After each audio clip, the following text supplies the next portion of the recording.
एक केस जो तहरीक इंसाफ के बानी इमरान खान की सियासी ज़िंदगी के दौरान मुसलसल उनका पीछा कर रहा है, मगर अब तक इमरान खान उससे बचते रहे हैं, मगर उन्होंने कभी इस इल्ज़ाम से इनकार नहीं किया। और अब एक बार फिर अदालत ने टीरियन वाइट केस को नाकाबिले समाअत करार देकर खारिज कर दिया है। गुज़िश्ता साल मई में इस केस को सुनने वाले बेंच के मुतनाज़ होकर टूटने के बाद अब नए बेंच ने पहली ही समाअत में इमरान खान के खिलाफ टीरियन वाइट केस को नाकाबिले समाअत करार देकर खारिज कर दिया है।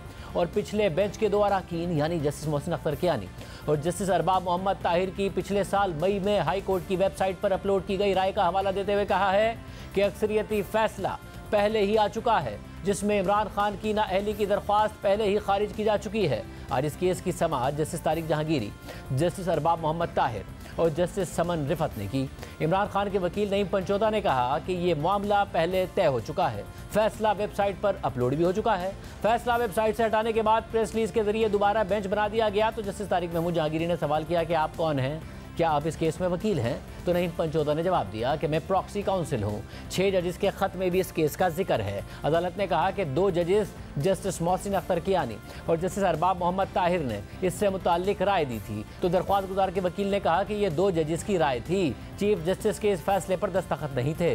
तो जस्टिस तारिक महमूद जहांगीरी ने रिमार्क दिए कि बेंच के 2 अरकान ने कहा कि दरख्वास्त काबिल समाअत नहीं है, इसलिए खारिज की जाए। इसमें एक रुकन के दस्तखत न होने की वजह से क्या फ़र्क पड़ेगा? तो दरख्वास्त गुजार के वकील का कहना था कि आप एक तारीख दे दें ताकि मुआवनत कर सकूं।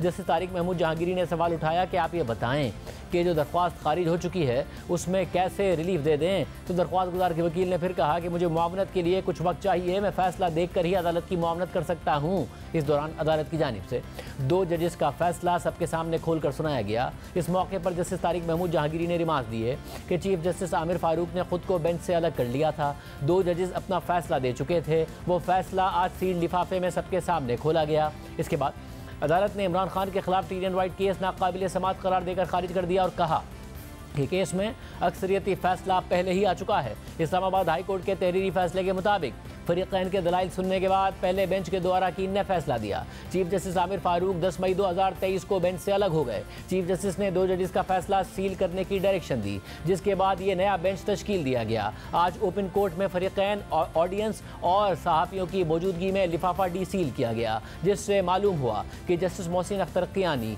और जस्टिस अरबाब मोहम्मद ताहिर तफसीली फैसला दे चुके थे, जिसमें इमरान खान की नाअहली की दरख्वास्त को खारिज कर दिया गया था। बेंच के अक्सरियती फैसले में पटिशन खारिज कर दी गई थी, इसलिए हमारा ख्याल है कि इस केस में मजीद कार्रवाई की ज़रूरत नहीं है। इस केस में इमरान खान पर इल्ज़ाम है कि उनकी टीरियन वाइट नामी बेटी है, जिसे वो कागजात नामजदगी में जाहिर नहीं कर रहे हैं, इसलिए वो अवामी ओहदा रखने के लिए अहल नहीं है। ये केस इमरान खान की सियासी ज़िंदगी के दौरान कई बार इलेक्शन कमीशन और अदालत तक पहुँच चुका है, मगर हर बार इब्तिदाई मरहले पर ही केस ख़त्म हो गया और इमरान खान की सियासत पर असरअंदाज नहीं हुआ।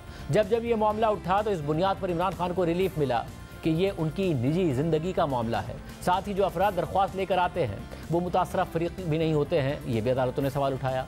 मगर अहम बात यह है कि ख़ुद इमरान खान ने आज तक वाज़ेह तौर पर इस बात से इनकार नहीं किया है कि टीरियन वाइट उनकी बेटी है। ये मामला सबसे पहले 1997 के इलेक्शन से पहले नून लीग ने उठाया और इल्ज़ाम लगाया गया कि इमरान खान के अमरीकी खातून सीता वाइट से ताल्लुकात थे और सीता वाइट से इमरान खान की एक बेटी भी है।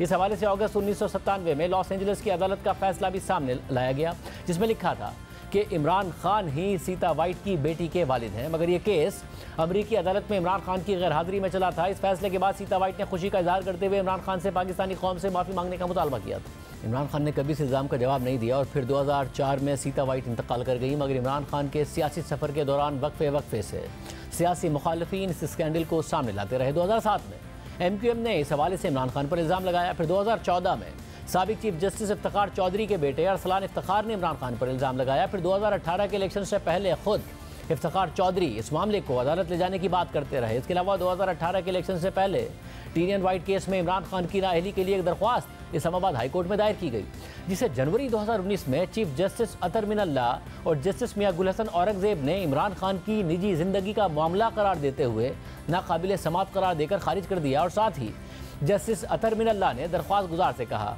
कि अगर मुस्तकबिल में दोबारा ऐसी कोई दरख्वास्त दायर की तो जुर्माना आयद किया जाएगा। अहम बात यह भी है कि उस केस में बाबर अवान इमरान खान के वकील थे, मगर उन्हें दलाइल देने की ज़रूरत ही नहीं पड़ी, क्योंकि अदालत ने दरख्वास्त गुजार के वकील के दलाइल सुनने के बाद ही केस को निपटा दिया था। मगर इसके बाद भी टीरियन वाइट केस ने इमरान खान का पीछा नहीं छोड़ा। अगस्त 2022 में शहरी मोहम्मद साजिद की जानिब से दायर की गई दरख्वास्त पर फरवरी 2023 में एक दफ़ा फिर इस्लामाबाद हाई कोर्ट में समाअत शुरू हुई, जिसमें दरख्वास्त गुजार का मौक़िफ़ था कि उनकी दरख्वास्त पिछले केस से मुख्तलिफ है, क्योंकि टीरियन वाइट को इमरान खान की बेटी साबित करने के लिए उन्हें एक ऐसा सबूत मिला है जो पहले सामने नहीं आया था। दरख्वास्त गुजार ने सबूत के तौर पर 2004 में तहरीर किया गया इमरान खान का एक मुबैना बयान हल्फी शामिल किया था, जिसमें इमरान खान की तरफ से टीरियन वाइट की गार्डियनशिप उनकी खाला को दी गई है। फिर इस केस पर chief justice Aamir Farooq, justice Mohsin Akhtar Kayani और जस्टिस अरबाब मोहम्मद ताहिर पर मुश्तमिल बेंच ने कई समातें की ताकि इस बात का तयन किया जा सके कि केस काबिल समात है या नहीं है।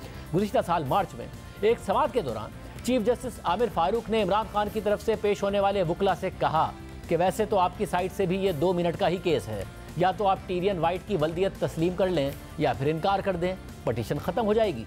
आप इनकार करें तो इनकी पटिशन अभी खारिज हो जाती है, वरना अगले इलेक्शन में ये मामला फिर कोई लेकर आ जाएगा। आप काबिल समात होने को छोड़ें और हाँ या ना करके मसला ख़त्म करें।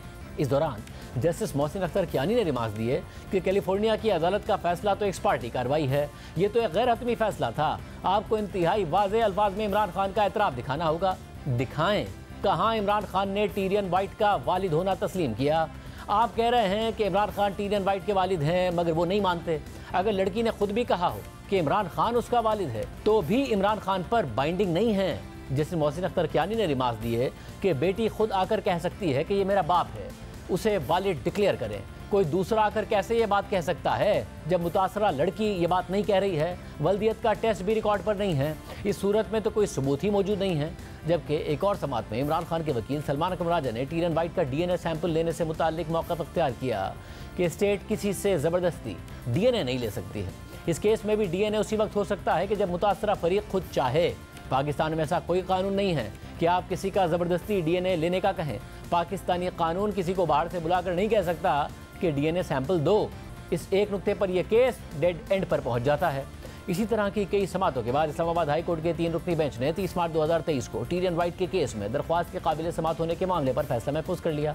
फिर वो सूरत हाल पैदा हो गई जिसने इस्लामाबाद हाई कोर्ट में जजेस के दरमियान तनाज़े को जन्म दिया। 10 मई 2023 की शाम को पहले ये खबर सामने आई कि इस्लामाबाद हाई कोर्ट ने टीरियन वाइट केस में इमरान खान की नाअहली की दरख्वास्त मुस्तरद कर दी है और अपने 31 सफ़ात के तफसीली फैसले में यह केस नाकाबिल समात करार दे दिया है। मगर कुछ ही देर बाद यह फैसला खुद मुतनाज़ हो गया, क्योंकि यह फैसला 3 रुकनी बेंच के 2 जजेस यानी जस्टिस मोहसिन अख्तर कियानी और जस्टिस अरबाब मोहम्मद ताहिर ने जारी किया था और इसमें बेंच के सरबरा चीफ जस्टिस आमिर फारूक का फैसला शामिल नहीं था। लेकिन फिर कुछ देर बाद इस्लामाबाद हाई कोर्ट ने एक एलामिया जारी किया और एलामिया में कहा गया था कि कॉज लिस्ट के इजरा फरीकैन को इतला दिए बगैर और बेंच के एक रुकन यानी चीफ जस्टिस के दस्तखत के बगैर 2 जजेस की राय अपलोड कर दी गई। वेबसाइट पर अपलोड की गई 2 जजेस की राय अदालती फैसला नहीं है और ये रूल्स और रिवायात के खिलाफ है। एलामिया के मुताबिक केस की दोबारा समात के लिए चीफ जस्टिस की जानिब से नया बेंच तश्कील दिया जा रहा है। वेबसाइट पर कॉज लिस्ट के बगैर जजेस की राय अपलोड करने के जिम्मेदारों के खिलाफ एक्शन लिया जाएगा। बाद में जस्टिस मोहसिन अख्तर कियानी और जस्टिस अरबाब ताहिर का फैसला इस्लामाबाद हाई कोर्ट की वेबसाइट से भी हटा दिया गया। यानी एक तरफ इस्लामाबाद हाई कोर्ट के चीफ जस्टिस थे और दूसरी तरफ जस्टिस मोहसिन अख्तर कियानी और जस्टिस अरबाब ताहिर थे। और ये दोनों जजेस उन 6 जजेस में शामिल हैं जिन्होंने अदालती मामलात में मुदाखलत पर सुप्रीम जुडिशल काउंसिल को ख़त लिखा हुआ है और दबाव से मुतालिक उस ख़त में टीरियन वाइट केस का भी जिक्र किया गया है। ख़त के मुताबिक टीरियन वाइट के केस में दरख्वास्त के काबिल समात होने के सवाल पर 30 मार्च 2023 को फैसला महफूज किया गया और बेंच के सरबराह यानी चीफ जस्टिस आमिर फारूक ने दरख्वास्त को काबिल समात करार दिया, जबकि बाकी 2 जजेस यानी जस्टिस मोहसिन अख्तर कियानी और जस्टिस अरबाब ताहिर ने इस राय से इख्तलाफ किया और दरख्वास्त को नाकाबिल समात करार देने की राय 19 अप्रैल 2023 को जारी की। ख़त के मुताबिक दोनों जजेस जिन्होंने दरख्वास्त को नाकाबिल समात करार दिया, एजेंसी के एहलकारों ने उन जजेस पर उनके दोस्तों और रिश्तेदारों के जरिए काफ़ी दबाव डाला और अपनी सिक्योरिटी के खौफ से दोनों जजेस ने अपने घर में इजाफी तहफ़्फ़ुज़ का बंदोबस्त किया, जबकि एक जज को तनाव की वजह से हाई ब्लड प्रेशर होने पर अस्पताल में दाखिल होना पड़ा। ख़त के मुताबिक ये मामला इस्लामाबाद हाई कोर्ट के चीफ जस्टिस यानी बेंच के तीसरे रुकन जस्टिस आमिर फारूक के सामने रखा गया और 2 मई को उस वक्त के सुप्रीम कोर्ट के चीफ जस्टिस यानी जस्टिस उमरता बंदियाल के घर में होने वाली मुलाकात में भी उनकी तवज्जो इस बात पर दिलाई गई। और फिर गुज़िश्ता हफ्ते 1 साल के बाद चीफ जस्टिस आमिर फारूक ने केस की समात के लिए नया बेंच तश्कील दे दिया, जिसने आज पहली ही समात में इस केस को नाकाबिल समात करार देकर खारिज कर दिया।